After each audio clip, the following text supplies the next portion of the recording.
After nearly 150 days, the writers have finally struck a tentative deal with the studios, hopefully cementing new protections against AI and a bigger piece of the streaming revenues that come from the countless hours we all spend glued to the screen. But why did it take so long for them to strike a deal? It's mostly because TV executives ruined a business model so profitable and so successful it convinced almost all of America that televised entertainment was a utility like water or electricity. Cause cable's not just more choice, it's your choice. Yes, we hated cable bills, but back in its heyday, it made a ton of money, and canceling it never even sounded like an option. That's not the case though with streaming. Today, we're going to talk about the history of TV, how it turned into big business, how creatives got paid, and how the streaming revolution more or less ruined everything for everyone and led us straight to the WGA and SAG strikes to ensure they got their fair share. What we're talking about is money. Real money. Amigo money. No dough, no show.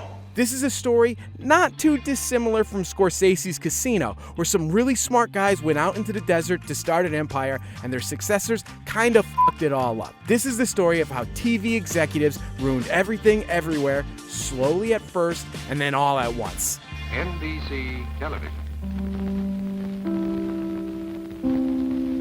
So let's start all the way back at the beginning. Back to the late 40s New York City, where the radio networks NBC, CBS, and ABC started to dabble in television broadcasts, but couldn't let go of their belief in the importance of live broadcasting.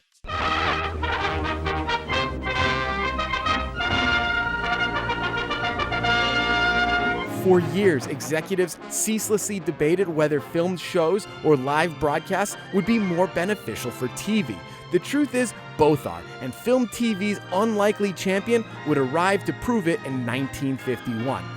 Something wonderful happens when you change to Philip Morris. Philip Morris, yeah, the cigarette company, and in this particular case, the man, wanted to sponsor a sitcom about a plucky redhead and her band leader husband. He liked the pilot, but there was just one problem. Lucy and Desi wanted to shoot the show in Hollywood, but Morris wanted it broadcast live in New York City and use low-quality kinescope recordings for broadcast later on the West Coast. Lucky for any of us who grew up watching Lucy on Nick at Night, Lucy and Desi made a history-making compromise that more or less invented the modern sitcom. They agreed to take a $1,000 per week pay cut to open up enough budget to shoot the show on film in front of a live studio audience.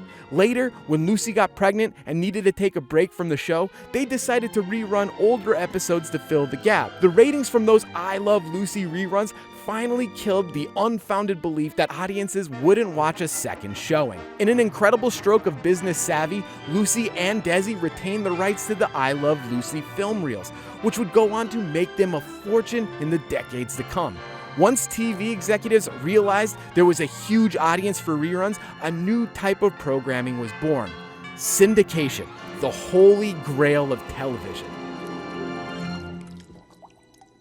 When I say syndicated TV is the holy grail, I absolutely mean it in that last crusade kind of way. Syndicated reruns aren't flashy broadcasts like the Super Bowl, which for decades have been the #1 rated broadcast of the year.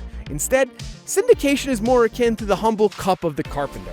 It may not be flashy, but a syndicated TV show could run for decades, which is more or less an eternity in TV time and could generate some serious profits.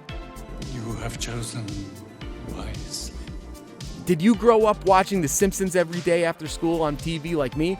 Or was your after-school show Friends, Law & Order, Seinfeld? It doesn't matter. They're all TV shows running in syndication. And that was just your local network filling up their schedule before the news in primetime. Let's not forget about Nick at Night, the program block that rerun shows made decades before any of us were born. Nick at Night has set out the welcome mat for I Love Lucy. Lucy! Sort of our destiny. Do you have trivial knowledge of I Love Lucy, The Munsters, I Dream of Jeannie, Happy Days? Yeah, that was Nickelodeon's idea of cheap programming. But Nick at Night still shelled out a ton of money for the right to broadcast those classics, which really demonstrates the power and potential profit syndicated TV shows can generate. There is, however, just one catch. For a TV show to reach syndication, it needs to produce at least 80 to 100 episodes. That's about 4 seasons of a network show, which is a tall hurdle to clear. Most TV shows get canceled well before then, with 4 out of every 5 shows failing to reach the episode count needed for syndication. But there's just so much money to be made syndicating TV shows that TV producers and networks act like a bunch of degenerate gamblers who never seem to stop placing bets. So why can a syndicated show make so much money? Well, it all starts with the different media markets in the US. There are 210 of them. When a show sells its syndication rights, they go to auction, and the highest bidder in each market wins a license to air the whole series 6 times in a period between 3 to 5 years. And of course, once that contract lapses, and assuming the show is still popular, the show goes back up for bid and the whole process repeats itself. Oh, and this process takes place for international markets too. All the while these shows are just airing on countless TVs for countless hours every day throughout the world, all these show producers have to do is sit back and collect checks. Seinfeld grossed $3 billion from syndication. Friends has made $1.4 billion since it started airing. And even dramas get in on this too. The Sopranos was sold for $200 million into syndication, and syndication for classics like MASH brought in $400 million. Hell, as of 2012, I Love Lucy was still generating $20 million a year. There's something important that you need to understand here. When a station wins a syndication license, it gets to air each episode 6 times for that upfront fee, meaning that the station is buying the right to air a show a specific number of times. That is all going to change during the streaming era, but at this moment in time, Hollywood realized there was a gold mine in running shows ad nauseum. Still, up until really the 80s, most people had access to like 5 channels, but that was all about to change. We're not quite at the part where they fucked it all up. You take that fucking pen and shove it up your ass. But hang tight. We're more or less at that part in Casino where the mob gives Ace to Tangiers. This is the golden period. Cable was about to generate profits the likes of which they've never seen. What else is on? Look at cable, cause cable's now. Cable's cool. Cable's hot. Look at cable to entertain and inform you 24 hours a day. Cable managed to do 2 things for TV. First, it brought a ton of new channels into existence, which, of course, would need programming, spawning even more syndication deals. And, more importantly, cable channels also created a new revenue stream, affiliate fees, or what you might have heard them called in the news lately, carriage fees. If you're a Charter cable customer and had access to channels like ESPN, ABC, and FX cut off, then you've been affected by the standoff between Charter and Disney, where Disney cut off Charter's customers' access to its channels, while Disney played hardball to get higher affiliate fees out of Charter. I can't emphasize how important this battle was. Well, I'm going to, but just not yet. First, you have to understand exactly what the a carriage fee is. Carriage fees are the fees the networks charge the cable companies to carry their channels in cable bundles. For example, Paramount, who owns channels like Nickelodeon, MTV, and Comedy Central, charges cable companies for the right to offer those channels to their subscribers. Ultimately, the cable companies then pass that charge on to the consumers, and they are a big reason why cable bills are so goddamn expensive. Of course, these cable networks are getting fat from these fees. At cable's height around 2010, right as streaming was really starting to grow, cable providers like DirecTV paid out 43% of their total revenues in carriage fees. Around that time, those fees raked in $32 billion for the networks. To put that into perspective, the total US box office for that year only brought in $10.4 billion. By charging cable companies just for the right to offer their channels, cable networks brought in 3 times as much money as all US movie theaters in a year where Avatar, Toy Story 3, and Iron Man 2 all crushed at the box office. So, how exactly does this affiliate fee racket work? Well, there's a reasonably simple 3-step process. Step 1 is the hard part. A network needs to create its own hit show. Think about FX's foray in original content with shows like The Shield, Nip Tuck, and It's Always Sunny in Philadelphia. Once it's got a hit show or two, it's on to step 2. Create a new channel and fill it up with cheap programming like reruns. Enter FXX and FX movies. Then it's on to the final step. And I'm going to be honest with you, this is the most important one. Hold the good channel with the hit shows hostage to force the cable companies to carry the more expensive network bundle with higher carriage fees so the cable customers can retain access to the one channel with the hit shows they actually want. Let's put this into Sopranos terms, because visual aids are just so helpful. Cable network's strategy to increasing carriage fees is essentially the same strategy Tony uses when negotiating a sweetheart deal for a local contractor that also includes a couple of no-show jobs for his goons. Basically, channels like FXX and FX Movies are the equivalent of Tony's crew just sitting around collecting a check because FX struck gold with a It's Always Sunny. Glad to see you not exerting yourself in this heat. If you've ever wondered why you pay for channels you don't even watch, this is why. Oh, and by the way, we've just been talking about the billions in fees the networks charge the cable companies to carry their channels. Let us not forget about commercials, which are obviously running on these networks and bringing in even more revenue for the networks. I'd buy that for $1. The ad revenue from these commercials and the affiliate fees help the networks pay the cost of their syndication fees, which ultimately trickle down to the rights holders and creatives in royalties. We may have hated our cable bill, but between the carriage fees and the advertising revenues, everybody was getting paid. It seems clear that Hollywood really must have made a deal with the devil, because for decades, the powers that be successfully convinced us that home entertainment was a utility like electricity or water. Before streaming, when did you ever hear someone say, you know, there's nothing really on cable this month. I'll cancel it for now. Almost never. In 2007, 85% of US households had cable. So no matter how much a pain in the ass it was to shell out for, no one was really canceling. But that's not the case anymore. Remember that Disney Charter fight I mentioned earlier? On September 1st, all of Disney's 18 networks, including ESPN, FX, and ABC, went dark for Charter cable subscribers. You know that scene in The Sopranos where Patsy and Bert try to shake down that chain coffee shop for protection money but fail?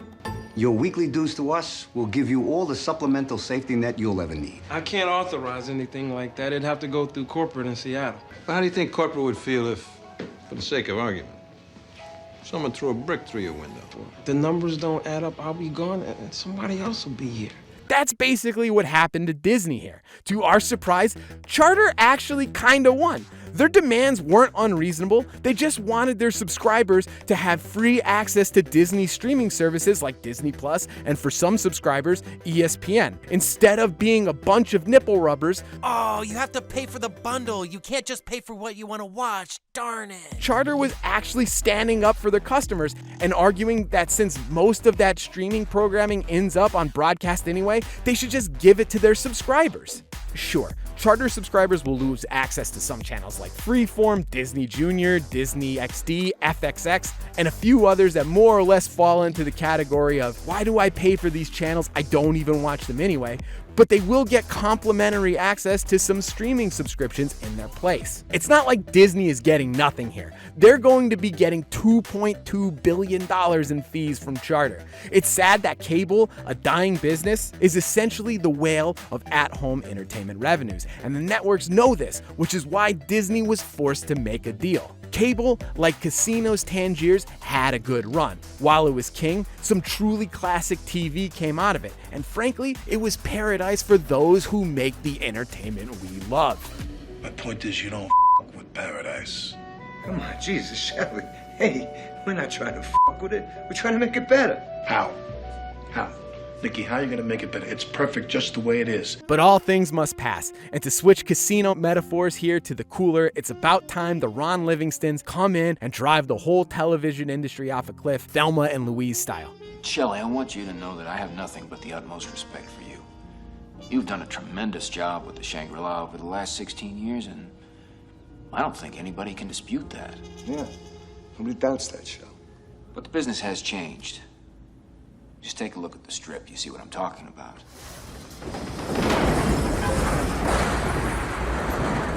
In 1997, Reed Hastings decided he had gotten shaken down one too many times for video late fees, and this time he was going to do something about it. He was going to start his own video rental company over the mail where there were no late fees. Slaying Blockbuster was just his version of Ned Stark's beheading. It was just the beginning. Hastings knew the future of home video wasn't physical media. It was going to be streamed over the internet. In 2007, a mere decade after Netflix completely disrupted home video rental, the company flipped the switch on its new streaming service.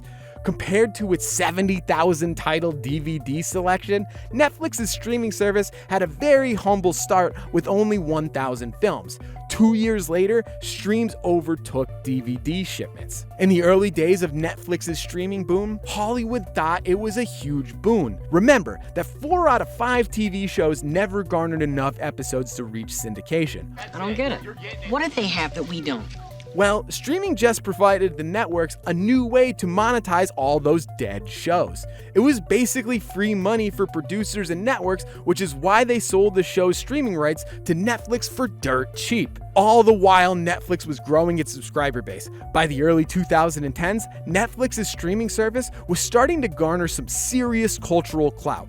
The term the Netflix effect was eventually coined when something pierced the zeitgeist because it was streaming on the service. Breaking Bad is the poster series for this effect. There were talks about ending the show after season 3, but after a huge increase in ratings on AMC, a viewership increase that was directly tied to its popularity on Netflix, Breaking Bad was renewed for seasons 4 and 5. Netflix might have converted Breaking Bad from a future cult classic to a bona fide all-timer, but it doesn't sound like it was putting money into the creators' pockets. I don't get a piece from Netflix on Breaking Bad, to be totally honest, and that's insane to me. Paul's alleged lack of royalties might be because Netflix changed the way content deals are done in the streaming era. In 2019, Netflix paid $500 million to acquire Seinfeld's worldwide streaming rights for 5 years.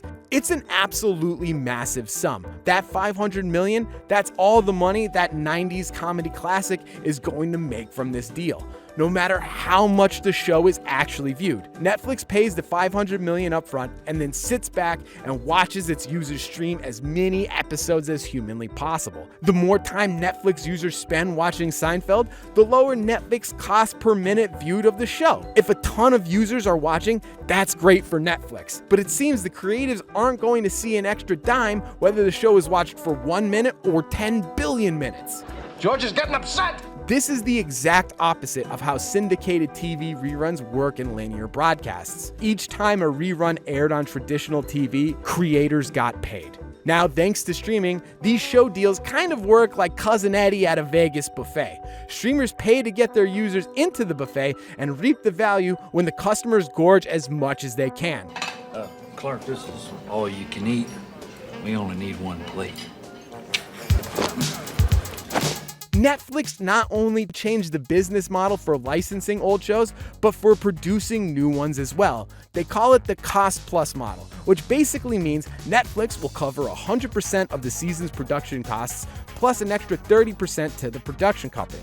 That's different from traditional TV, where the network only covers 60 to 80% of a show's budget. For network TV, the show's producers take on more risk, but they potentially get decades of paychecks if the show successfully runs the gauntlet to produce enough episodes for syndication. Netflix's cost-plus model removes all of the financial risk for producers, but Netflix basically owns all the rights. That means no syndication deals, no physical media and PVOD sales, and no merchandising deals. What?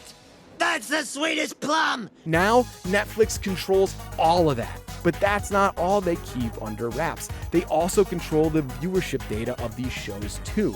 Since no one really knows how their shows are doing, it just adds to Netflix's ability to create their own version of Hollywood accounting, which results in stars of hit shows getting checks that sound like they're part of Monopoly's community chest. Kimiko Glenn collected $27 for starring in Orange is the New Black. Thanks to Netflix, hiding viewership data has become an industry-wide practice in streaming. But it sounds like all of that is about to change. The Writers Guild and the studios have come to a tentative agreement. This could potentially mean the writers will get to see viewership numbers, see a larger royalty from streaming, and secure some protections from artificial intelligence being incorporated into TV and film writing. Looks like those clowns in Congress did it again. What a bunch of clowns. How does he keep up with the news like that?